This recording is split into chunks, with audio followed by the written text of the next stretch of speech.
नमस्कार साथियों, मैं राहुल सागर स्वागत करता हूं आपका अपने मैथ स्टडी सर्कल चैनल में। और आज मैं लेके आया हूं कक्षा 12 की फिजिक्स का एसी परिपथ व इसके प्रकार। एसी परिपथ और उसके प्रकार, जिसमें सबसे पहला प्रकार है एसी परिपथ में शुद्ध प्रतिरोध। एसी परिपथ में शुद्ध प्रतिरोध।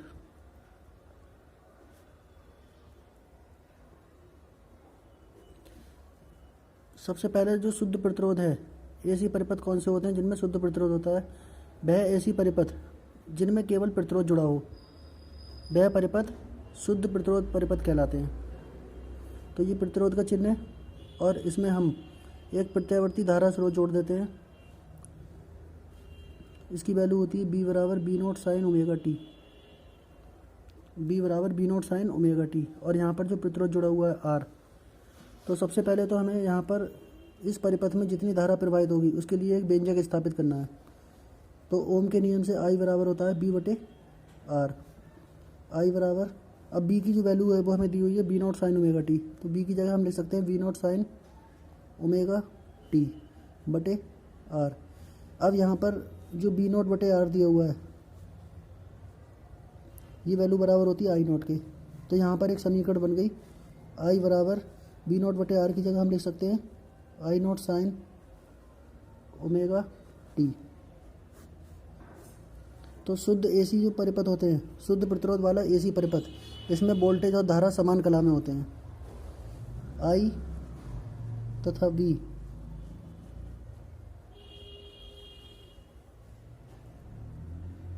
समान कला में होंगे। तो शुद्ध प्रतिरोध के एसी परिपथ वे परिपथ होते हैं जिनमें केवल प्रतिरोध जुड़ा हो और आई तथा वी समान कला में होंगे। ऐसे परिपथ को हम शुद्ध प्रतिरोध एसी परिपथ कहते हैं।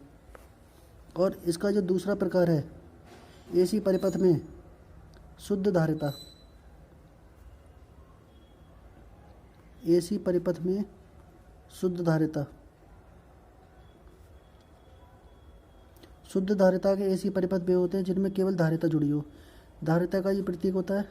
अब इसमें धारिता को एक प्रत्यावर्ती स्रोत से हम जोड़ देते हैं, बी बराबर V not sine omega T. और यहाँ पे जो वैल्यू दी हुई है वो है सी की। ये शुद्ध धारिता दी हुई है हमें।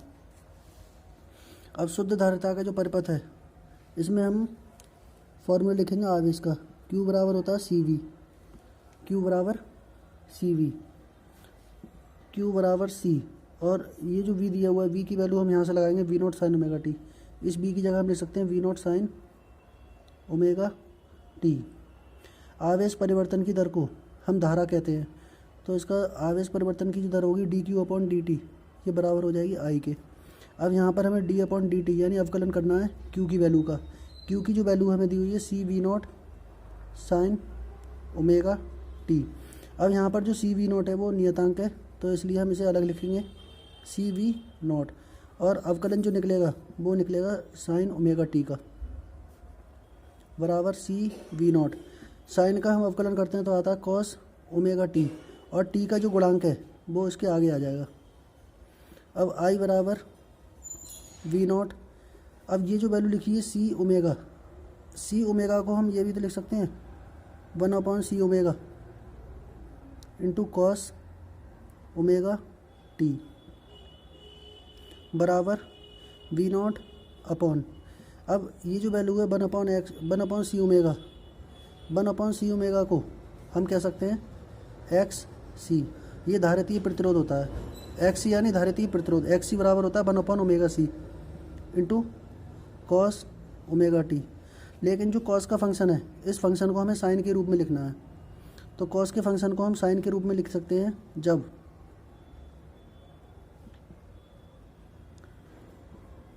Sign omega T plus pi by 2 हो। Sign omega T plus pi by 2 होगा, तभी हम इसे लिख सकते हैं। और एक्स सी की जो वैल्यू है वो होती है 1/ओमेगा सी। 1/ओमेगा सी। और ओमेगा जो होती है कोणीय आवृत्ति, ओमेगा का फॉर्मूला होता है 2 पाई एफ। ओमेगा की जगह हम लिख सकते हैं 2 पाई एफ, और सी की वैल्यू ऐसी आ जाएगी। अब यहाँ पे जो फॉर्मूला आया वो एक्स सी की वैल्यू आ गई 1/2 एफ सी। एक्स सी की जो वैल्यू होगी 1/2 एफ सी। अब यहाँ पर जो समीकरण आई है हमारी, आई बराबर V not upon X C, V not upon X C into sine omega T plus π/2। अब यहाँ पर जो कोड है प्लस π/2 है, प्लस π/2 जब भी कोड होगा तो उसे हम अग्रगामी कहते हैं। तो आई का जो मान है वो वोल्टेज से 90 डिग्री आगे होगा, यानी अग्रगामी होगा। आई का मान वी से 90 डिग्री या π/2 अग्रगामी होगा, अग्रगामी होगा। और जो फाइनल इक्वेशन बनेगी इसकी वो बनेगी आई बराबर, अब यहाँ पर जो लिखा हुआ है V not upon X C, ये वैल्यू होती है आई नॉट की, I naught into sine omega T plus π/2। I बराबर I naught sine omega T plus π/2। ये एसी परिपथ में शुद्ध धारिता की समीकरण है।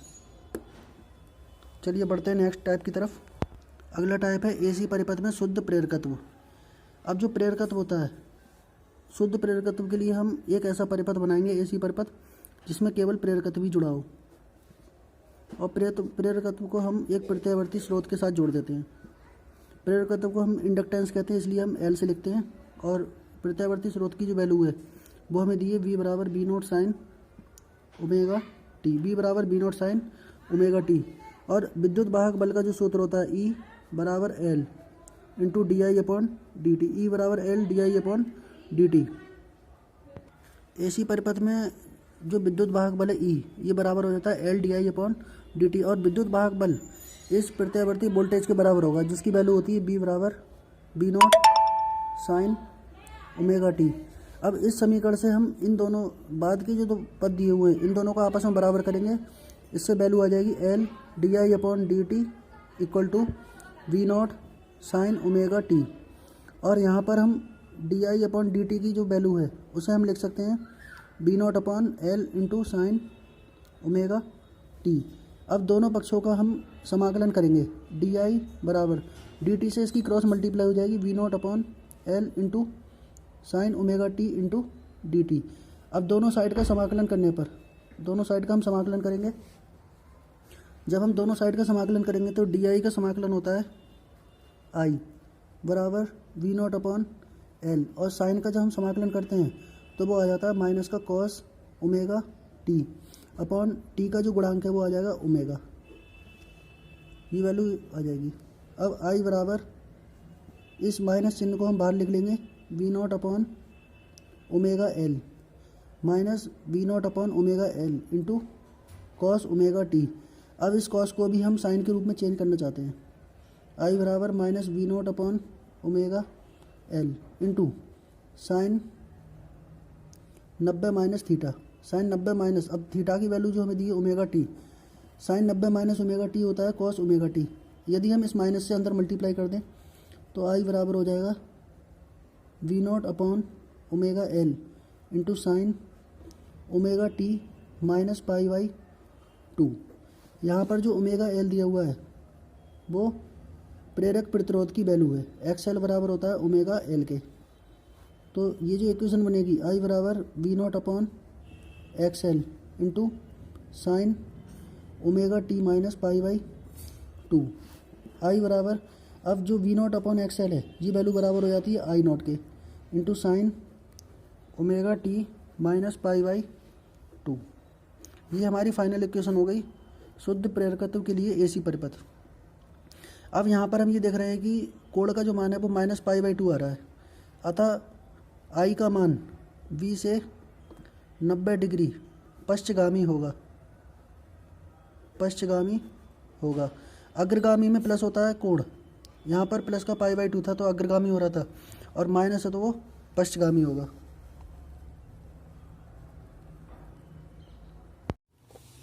एसी परिपथ का अगला प्रकार है एलआर परिपथ। एलआर परिपथ में एक प्रेरकत्व और एक रेजिस्टेंस यानी प्रतिरोध, ये एक दूसरे के साथ श्रेणी क्रम में एक प्रत्यावर्ती स्रोत से जुड़े होते हैं।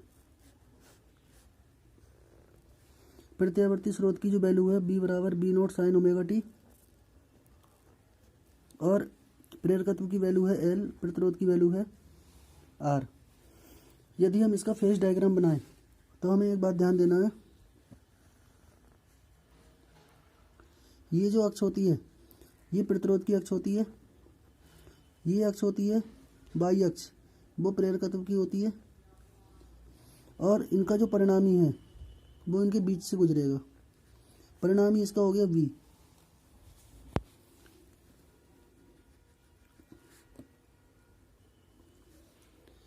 और हमने मान लिया कि V और VR इनके बीच में जो कोण है कलांतर वो है फाई, और यहाँ पर एक 90 डिग्री के समकोण त्रिभुज की रचना हो रही है।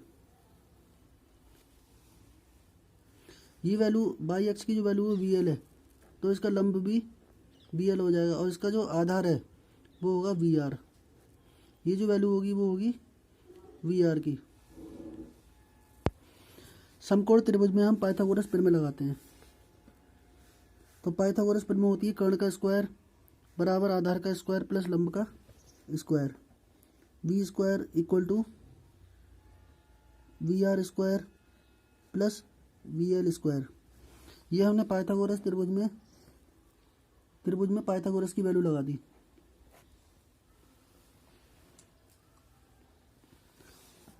V स्क्वायर इक्वल टू, और ओम के नियम से B बराबर होता है IR और VL बराबर होता है IXL। ये वैल्यू हमें याद रखनी है। यहाँ पर हमें कुछ वैल्यू याद रखनी है, जैसे VL बराबर होता है IXL और VC बराबर होता है IXC, और XL की जो वैल्यू होती है यहाँ पर XL की वैल्यू होती है ओमेगा L, और XC की वैल्यू होती है 1/ओमेगा C। ये 4 पॉइंट हमें याद रखना है।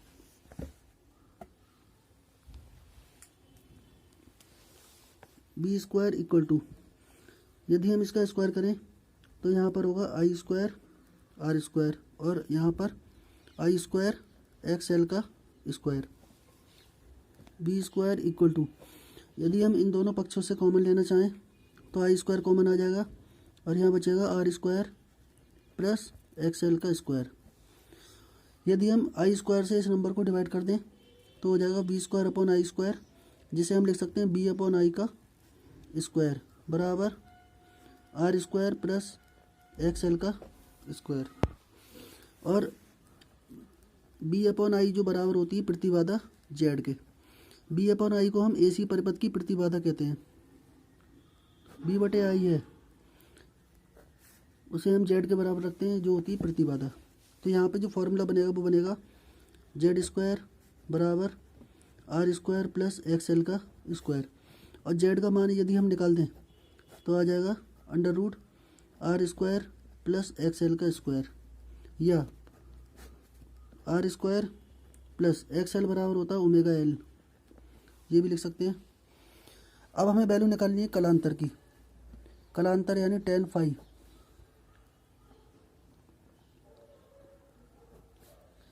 इस त्रिभुज से यदि हम tan फाई का मान निकालें तो tan फाई बराबर होता है लंब बटे आधार के। लंब हो जाएगा VL और आधार हो जाएगा VR। VL की जो वैल्यू है उसे हमने लिखा है IXL के बराबर, और VR की वैल्यू होती है IR। यहाँ पर I से I कैंसिल हो जाएगा तो बचेगा XL अपॉन R। यदि हम XL का भी मान लगाएं तो XL बराबर होता है ओमेगा L बटे R, और यदि हम फाई का मान निकालें तो tan इधर आएगा, तब ये हो जाएगा tan inverse omega L upon R। ये कलांतर का फार्मूला हो गया। अगला क्वेश्चन हमारा है RC परिपथ। RC परिपथ में एक R और एक C, ये दोनों श्रेणी क्रम में जुड़े होते हैं एक प्रत्यावर्ती स्रोत से। ये वैल्यू है R की, ये वैल्यू है C की, और प्रत्यावर्ती स्रोत का मान है B बराबर B0 साइन ओमेगा T। ये प्रत्यावर्ती स्रोत है। इस क्वेश्चन को हम फेज डायग्राम के आधार पर समझते हैं। ये जो वैल्यू होती है वो होती है R के लिए यानी VR के लिए, और C की बात करें तो C की वैल्यू बाई अक्ष के विपरीत दिशा में होती है।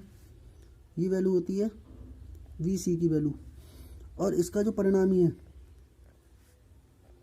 वो होगा V।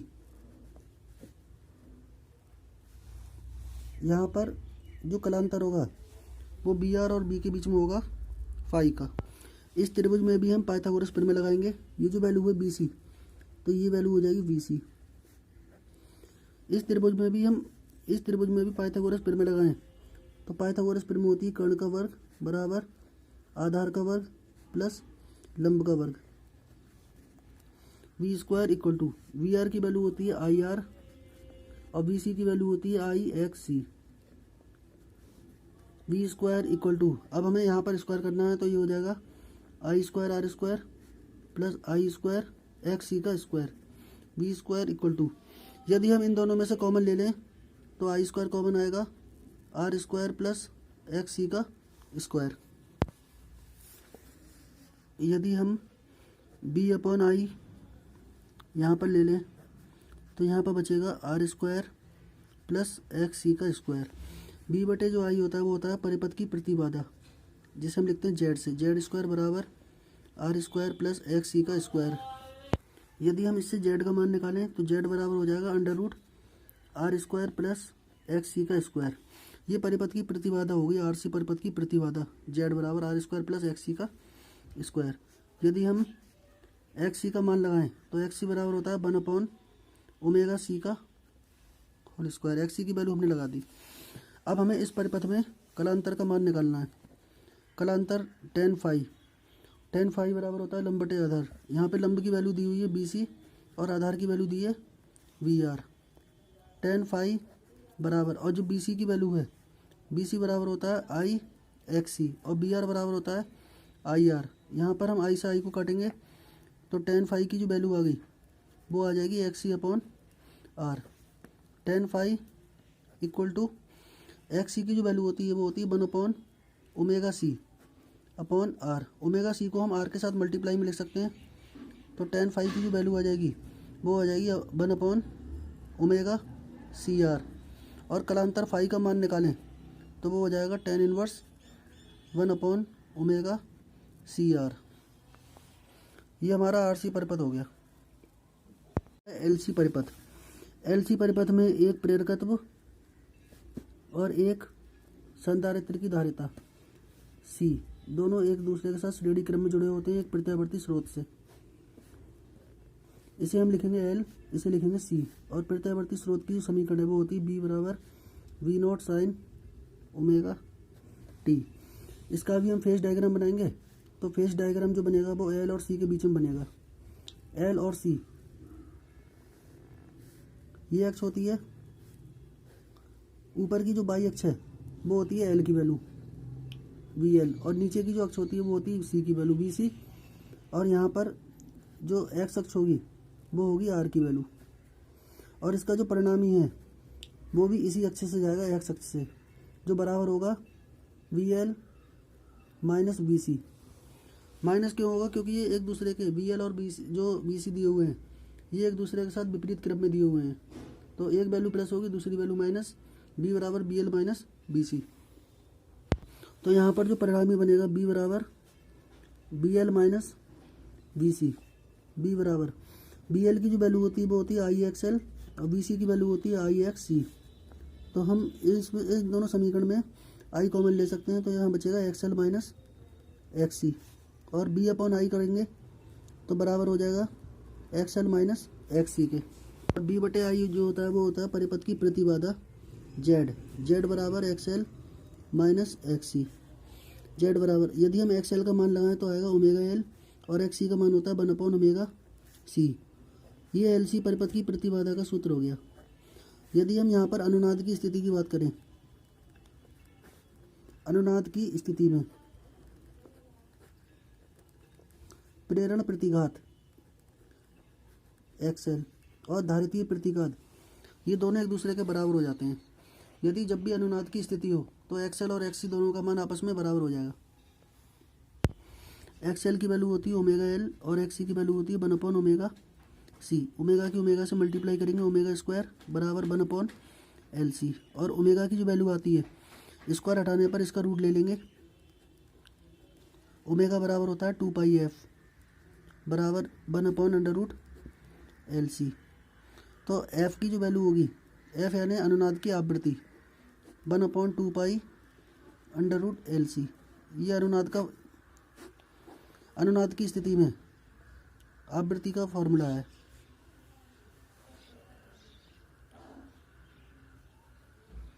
श्रेणी LCR परिपथ। LCR परिपथ वो होता है जिसमें L, C और R एक दूसरे के साथ श्रेणी क्रम में जुड़े होते हैं। इसका डायग्राम बनाते हैं। L ये प्रेरकत्व हो गया, C धारिता हो गई और R प्रतिरोध। ये तीनों एक दूसरे के साथ एक प्रत्यावर्ती स्रोत के साथ जुड़े हुए हैं। L, C, R और प्रत्यावर्ती स्रोत की जो वैल्यू है B बराबर B0 साइन ओमेगा T। यदि हम इसे फेज डायग्राम के अकॉर्डिंग समझें तो सबसे पहले तो इसका हम डायग्राम बनाते हैं। ये जो अक्ष है वो है R की अक्ष, ये जो अक्ष होती है VL की अक्ष होती है, ये अक्ष होती है VC की अक्ष। यदि हम इन दोनों डायरेक्शन को कंसिडर करें तो ये जो वैल्यू होगी BL माइनस BC की हो जाएगी और इसका जो परिणामी है वो B हो जाएगा। यदि हम इसे ज्वाइन कर दें, ज्वाइन करने के बाद इस त्रिभुज का जो लंब बनेगा वो होगा BL माइनस BC और इसका जो आधार होगा वो होगा BR और कलांतर हो जाएगा इसका phi.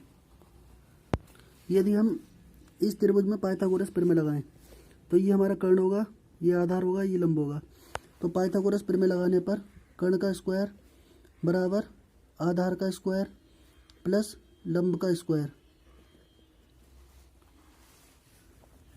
B square equal to BR की वैल्यू होती है IR, BL की वैल्यू होती है IXL और BC की वैल्यू होती है IXC।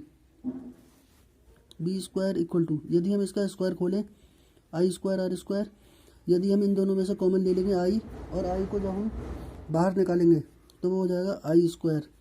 यहाँ बचेगा XL माइनस XC का स्क्वायर। यदि हम इन दोनों पक्षों से कॉमन लें तो I स्क्वायर कॉमन आ जाएगा और ब्रैकेट में बचेगा R square plus XL minus XC का स्क्वायर। यदि हम यहाँ पर B/I करें तो यहाँ पे जो वैल्यू आएगी R square plus XL minus XC का स्क्वायर और B/I जो होता है वो परिपथ की प्रतिबाधा Z होती है। तो इसे हम लिख सकते हैं Z square equal to R square plus XL minus XC का होल स्क्वायर और Z का जब मान निकालेंगे तो वो आ जाएगा under root R square plus XL minus XC का स्क्वायर। अनुनाद की स्थिति में यदि हम अनुनाद की स्थिति लगा लें तो XL बराबर होता है XC के। यदि LCR परिपथ में अनुनाद की स्थिति बनती है तो Z की जो वैल्यू होगी वो होगी under root R square plus, यदि XL बराबर है XC के तो यहाँ पर XC माइनस XC, XL की जगह हमने XC लिख दिया और XC माइनस XC होता है 0, तो Z की जो वैल्यू आएगी वो R के बराबर हो जाएगी। यानी अनुनाद की स्थिति में प्रतिबाधा प्रतिरोध के बराबर होती है, Z बराबर R। ये सबसे इम्पोर्टेंट कंडीशन है। और यदि हम इसमें कलांतर का मान निकालें tan फाई बराबर, चित्र की सहायता से tan फाई बराबर होता है लंब बटे आधार। लंब की जो वैल्यू है वो है BL माइनस BC और आधार की वैल्यू है BR। यदि हम BL का मान लगाएं तो मान होता है IXL माइनस BC का मान लगाएंगे तो IXC अपॉन BR की वैल्यू होती है IR। यदि हम यहाँ से कॉमन ले लें I तो यहाँ पर बचेगा XL माइनस XC अपॉन में IR। I से I को कैंसिल करेंगे तो यहाँ पर XL minus XC upon R और फाई का जब मान निकालेंगे तो वो वैल्यू हो जाएगी tan inverse XL minus XC upon R। ये कलांतर का फॉर्मूला बन गया।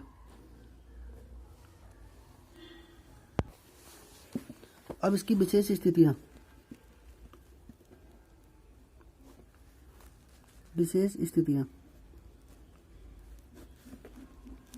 पहली जो स्थिति है वो है यदि XL का मान बड़ा होता है XC से।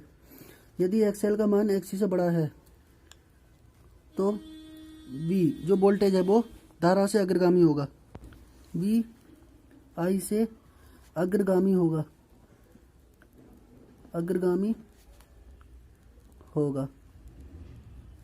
पहली कंडीशन, यदि XL का मान XC से बड़ा है तो B I से अग्रगामी होगा। और जो दूसरी कंडीशन है उसमें दिया है कि यदि एक्सएल का मान छोटा है एक्सी से तो वोल्टेज धारा से पश्चगामी होगा। और जो तीसरी कंडीशन है कि यदि एक्सएल बराबर हो जाए एक्सी के तो tan फाई के फॉर्मूले से XL minus XC upon R, यदि हम एक्सएल की जगह एक्सी लगाते हैं तो ये जो वैल्यू हो जाएगी जीरो, और tan फाई का मान यदि जीरो आ जाए तब v तथा i समान कला में होंगे। v तथा i का मान होगा समान कला में होंगे। और परिपथ की जो प्रतिबाधा होगी z वो न्यूनतम होगी r के बराबर, यानी जो प्रतिबाधा है वो कैसी हो जाएगी, न्यूनतम।